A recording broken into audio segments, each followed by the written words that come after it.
Well, today's a very special day on Focus Today. We are here in the showroom of Southern Oregon Subaru, Volvo, Mitsubishi. Now, why are we here? To talk to Mr. Gregg Sorensen, who's the general manager of this fine establishment, and to talk to him about 30 years of being in business and how his faith has helped him with all of that. So, Gregg, nice to see you, and congratulations. Thank you, Perry. Yeah, I appreciate that. You got the new one and the old one. I do. Subaru. Yes, this is a 1970 Subaru van, right? Yeah. And this is a 2013 Subaru Outback. Wow. And the differences in the technology in the cars is just so like night and day. It's huge difference. So when did Subaru first come to America? 1969. Okay. Yeah. And we've had the franchise for 30 years, since '83. And prior to that, there were a couple of other people in town that had the franchise. And I think it first came to Medford like early 70s to mid 70s. It was Monty and Marv's Subaru. Right, Remember that? Right. Yeah. And our first location was downtown where Pacific Survey is, right next to North Chuckwagon. Right. Yeah. Right. We were there for about 8-9 months, and then we moved into the old Chevrolet facility, which is now Road Community College, right? And now you moved your business about as many times as I've moved mine. Yeah, so. yeah. Well, 30 years, that's quite an accomplishment, and you've been through several ups and downs of the economy. Yes. You've been all over this auto industry. Yeah. Is it secure, the auto industry, you think? Oh yes, it's the auto industry is really on an upward movement right now because of the fact that there's a huge pent-up demand from people hanging on to their cars longer than they typically did because of the recession. So. And you've seen all the technology Yes. from that to where it is today. Yeah. And, Yeah. and the It's electronic stuff. Fascinating. Yeah. You know, our first saying was, the Subaru was inexpensive and built to stay that way, right? Well, I don't know how you compare that in today's terminology with all the new safety features and all the new features of the vehicle and the fuel economy and all that stuff. And so it's just a totally different animal, you know. Well, you know, one of the things that's a challenge in business today is I'm sure you've had those moments where you wonder, why am I in business? Yeah. You know, yeah. But how has your faith, I know that you serve the Lord and He's been very faithful to you, but how has that played into you managing a business for 30 years? I look at it as being a steward, okay? You got to relate to the fact that, in my opinion, God owns everything. Good. Okay?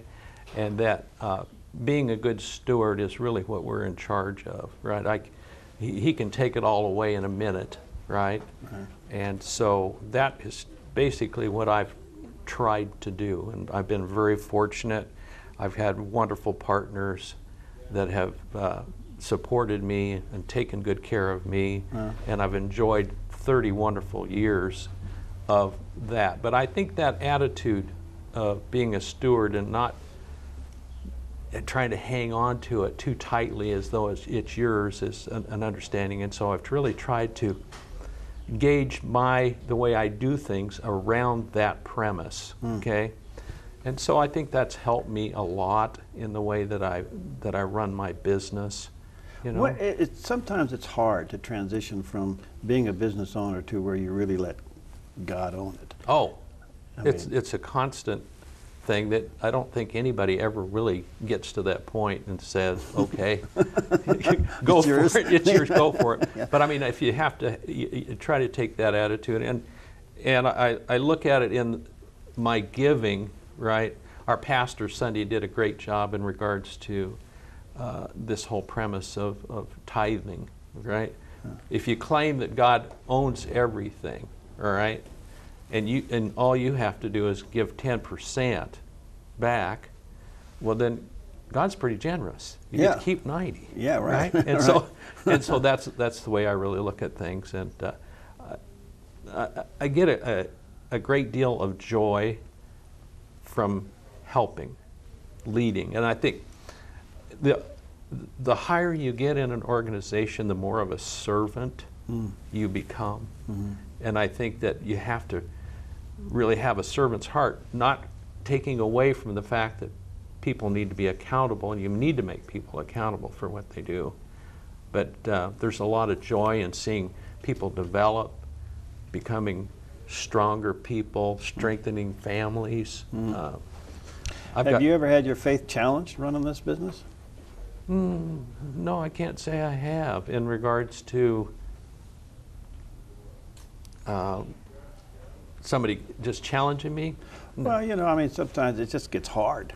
Oh, meeting it does all get the hard. demands Yeah. and the stresses and Yeah. I mean, how big of a staff do you have here? How many employees? About 60 now. 60. So Yeah, I mean, that alone is. You know, you always have someone that's has an issue or in crisis of some kind. So, Yeah. you know, you try to look at that and try to help them. So,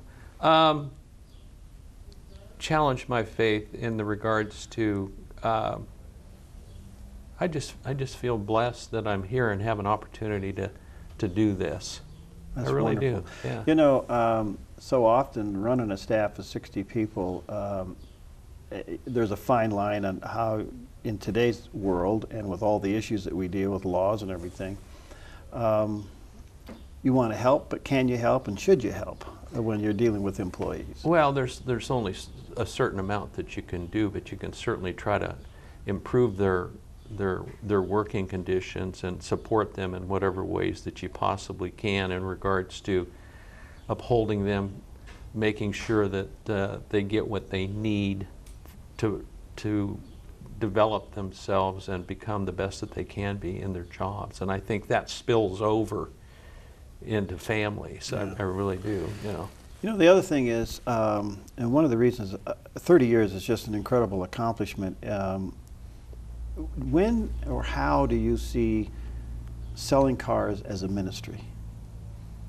Well, Because a lot of people, I think, you know, in business think, well, yeah, I work over here, but I'm going to go on a mission trip over here. Few understand that wherever God has you, that's your mission field. It is, yeah. Well, I think that everybody has to have a car. Okay? Okay. Okay, so there's your mission field in the sense that you try to provide good quality products, create value from whatever you're doing for that individual, treat them fairly, right? Treat your employees fairly. I'm very fortunate that I have a lot of really good long-term employees. In fact, I've got several that started with me. Really? Yes. And then there's a whole bunch of that 60 that have been with me over 20 years. So that in itself really creates an environment for success. Wow. Yeah. Because sometimes you want to help people more than you possibly can. Yes. You know, and Yes. that can become a little bit of a struggle. Yes. Yeah. No, you have a responsibility to your partners and to the corporation and actually to the rest of the families here to run a successful business, keep a certain margin going so that everybody can prosper and lead their lives, and that up and down of that can be a challenge at times. Do you, when you look at God's way of managing money versus maybe what some of the great MBA schools are teaching us today, there seems to be a pretty big conflict there, you know. How did you transition God's financial management into your business and even into your personal life versus maybe what you were taught in school?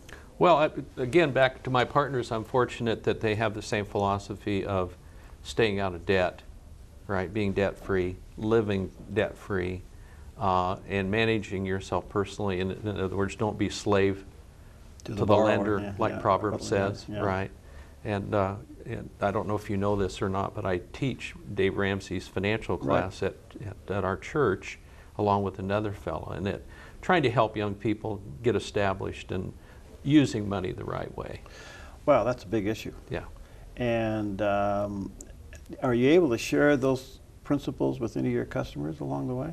Kind of, sort of, maybe not? Well, it depends. Yeah, probably not so much that in regards to, because you don't want to get into a position of trying to control their lives too much. But, I mean, if they certainly ask, I've had customers ask, and I certainly share some of those things, you know.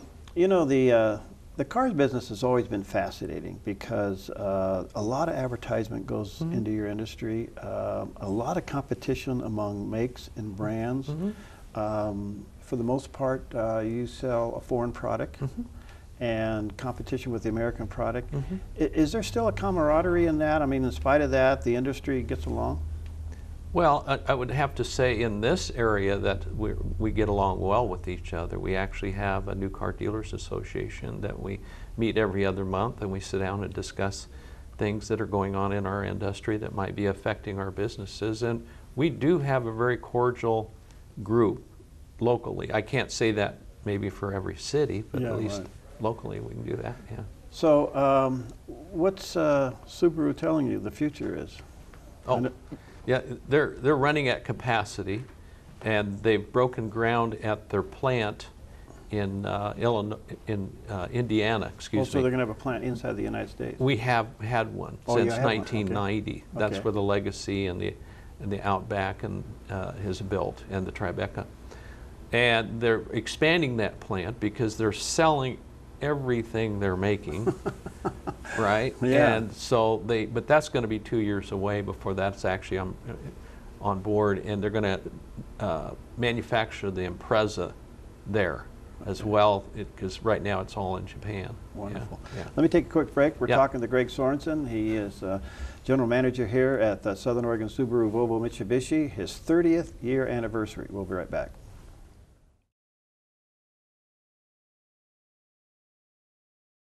Okay, we're back with Gregg Sorensen here at Southern Oregon Subaru Volvo Mitsubishi, and we're talking about his 30-year anniversary here with this organization and leading a group of fine employees, over 60 employees, 30 years with selling Subarus, and in particular how his faith helps him in business, and he uses his business really as serving the Lord in many capacities, and I just find that so refreshing because so many people use their job as just, well, this is what I do so I can go do something else. They don't see the job as the mission field. Right. And you see it 24/7 as your mission field. Yeah. One of the things that I'd like to reflect on maybe just a little bit is that growing up in a strong Christian home, yeah, right, and a strong Christian family, extended family, I was the oldest of 23 grandkids. Okay. 23 grandkids on my mom's side. You threw a rock up on that house and kids ran out for a half hour, right? Oh man, we had a lot of fun. But you grow up with aunts and uncles and parents that instill a work ethic in you and challenge you to do what's right for people, right? But at the same time, develop yourself and try to be as fair as you possibly can. And I think that really kind of starts a person out the way they need to go. Wow. And I see it so seldom, you know, well, what a message that is. Yeah. What a message that is. So Yeah. the old saying is, train up a child in the way it should go, and it's old it won't depart. Right. So do you remember things that you were taught as a family? Oh yeah.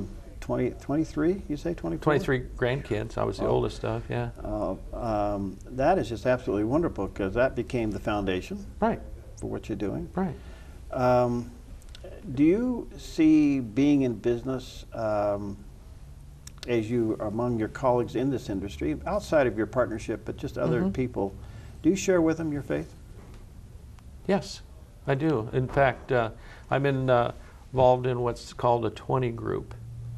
And that's a group of 20 Subaru dealers. Then we get together 3 times a year.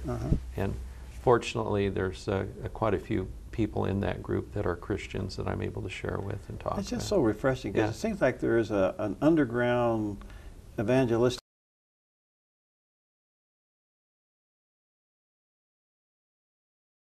I want to come back to Subaru just for a moment. We were talking a few moments ago that you said this year's surprise is the new Forester. Yes.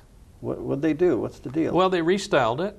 They put the CVT transmission that's been in the Outback for the last 3 years in it to improve fuel economy, and with that restyling and the transmission, it's been very, very popular. It was just named one of Consumer Reports' best choices, and it's got 5-star safety rating. The problem is it's just keeping up with the demand right now, and I'm actually selling everything that I'm getting and then pre-selling what I've got coming in. So that's not a bad spot to be. No, it's not a bad spot at all. Yeah. How does that work? I mean, you're allocated so many cars a year or a month or what? Per month. Per month. Yeah, based on what they call your travel rate. Okay, so the more you sell, the more they're going to give you. Right. Right. But it takes a little time for that to catch up. Right. Yeah. So Now, is the Forester made in the United States, or is that still? it's made in Japan. In Japan. Yeah. Now, interesting story about that. You may even share with us. The tsunami affected your business big time. Yes, it did. We were way short of product there for quite a few months, and it just really disrupted things. So Parts and everything. parts, everything. What'd you do? Well, we just You pray more. we sold a lot of used cars. Yeah. Yeah. We try to shore the things up with a lot of used cars, and then but God was faithful, and He blessed the business even during that period of time. Wow. Yeah.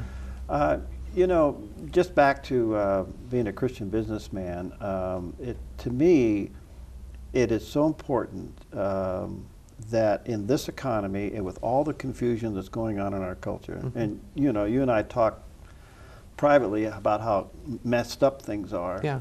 What an opportunity to shine for Christ, to do things the right way. Certainly it's noticed. Yeah, well, I think it goes back to, again, what the persona that my partners and I try to present in the marketplace, right? Is to illustrate and demonstrate that things can be done in a good, ethical fashion without a lot of issues, and you're treating people with respect and trying to help them at the same time fulfill their needs. Are we perfect? Absolutely not. I think the key there, though, is if we understand we've messed up, that we try to make it right with people. Right. Yeah. Yeah. A lot of responsibility in a product coming and going. I don't know how the flooring thing works. You know, that's part of your business. It's kind of always has interested me. But when a car is bought, at what point does the manufacturer get paid? I mean, because it goes through a lot of transactions. The minute it's delivered. Really? Yeah. Really? They draft the bank, and the bank then sends them the money. Really? And For the car. Then it's done. Yeah. You know, the other thing I've noticed is the time to buy a car has shrunk. Yeah. In other words, you don't come in here and spend all day buying a car anymore. Right. I mean, you can get somebody in and out of here in a couple of hours. Depends on how quick you want to move. But the other thing is, tell me how the digital world is affecting your business, because a lot of people are shopping online, Yeah. buying online. Yeah. Tell us how that works. Well, what we're finding out, right, it's not so much buying online, but what people do is they gather the information about whatever products they're interested in. So they come in armed already with a lot of information that they never used to have, okay?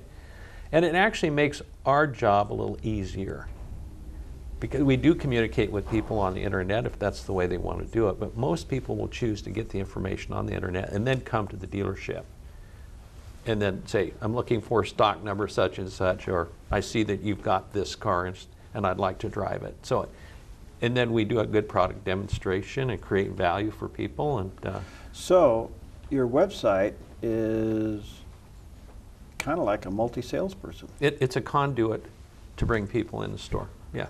That's got to be a lot of work. Keep that fresh. Yeah, which we have employees that do that. More people. More people. Do you see buying online continuing in the future? Yes.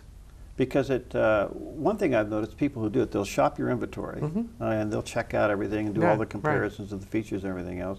And then at what point, and how risky is it for you to quote a price on the internet? Because you know they're probably doing that with another dealership in town. Oh, we have to, really. You know, at some point you say, okay, well, they're going to want a price, so let's give them a price. Yeah. Okay. You win some, you lose some. Okay. Yeah. Well, and we try to keep the business local, you know, as best we can. But we found also that there are some dealers that will lose money to sell a car, and we're still trying to figure that out. As a Christian businessman, how do you manage your time? You know. Well, a lot better than I used to. Okay, that's where I wanted to go. What did you used to do? Put in 100 hours a day? And well, I used to put like probably 70 hours a week in, you know. I get that. And if I was going to go back and do something different, I would probably have changed that because it was hard on the family. Yeah. Yeah, and the dynamics of that whole thing. But, Yeah. Yeah. So what do you do now? How do you handle 60 employees, Yeah. inventory, Yeah. your own personal time, Yeah. your own personal devotional time? Yeah. I mean, all of a sudden the day's gone. I dedicate a lot to that to my son Chris now. Oh, you bring the family in. Exactly. Yeah. Yeah. And by the way, he went to dealership school. He went to Dealer Academy. And I understand that's really tough. Yeah, it is. What happens there? Well, you go back and you spend 6 weeks, not all at one time, but 1 week each for 6 times, and they give you a different topic. And then you come home for 8 weeks with a challenge to study and an assignment. And you go back and there's rigorous testing that goes on.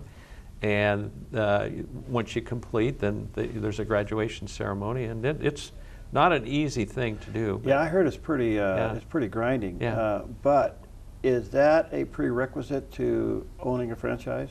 No, but I think it should be. Okay. Yeah. So that some of Not these everybody's just, can sit down and run one of these places, Yeah. I tell you. And it's getting more and more complicated. Okay. Let me talk to you personally a little bit. Yeah. What do you think is happening in our culture? Mm. What's your view of it? It's to me, it's so sad that so much of it's deteriorated in regards to what the beliefs that we had as kids and the way that we look at our nation in regards to just the moral aspect of things, and how everything's just kind of deteriorating around us. Do you feel sad or responsible for that as an individual? Sad. Sad. I mean, I think we're all responsible. Yeah. I think we're all responsible to a certain degree. Yeah.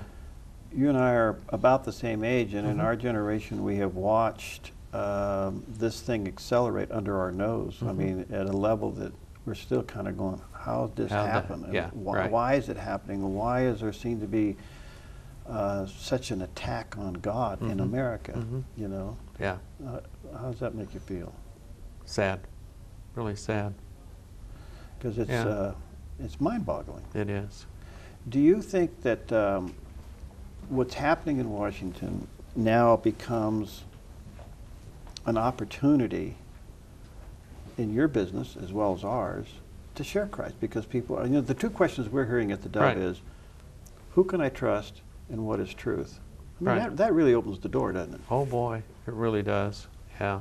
Well, I think that as people, you see it in the apathy and the number of people voting in regards to, they don't believe that anything can really be done through that process anymore, and that's sad because it really can be if it's done right. Yeah. Yeah. The numbers prove that. Yeah. Yeah. Well, Gregg, thanks. Thank and you. Congratulations, Thank you. 30 years. And what's your next 30 going to do? Oh, well, I've had a lot of fun doing this, but hopefully there's going to be some other kinds of fun as we Well, go I forward. do know one thing in the Bible. You won't find the word retirement, Right? and you won't find the word quit. Right. It says occupy till I come. So I think you're going to be around for a while. I hope so. Again, Thank you. congratulations. Thank Nice you, to have you Barry. with us. Thank you.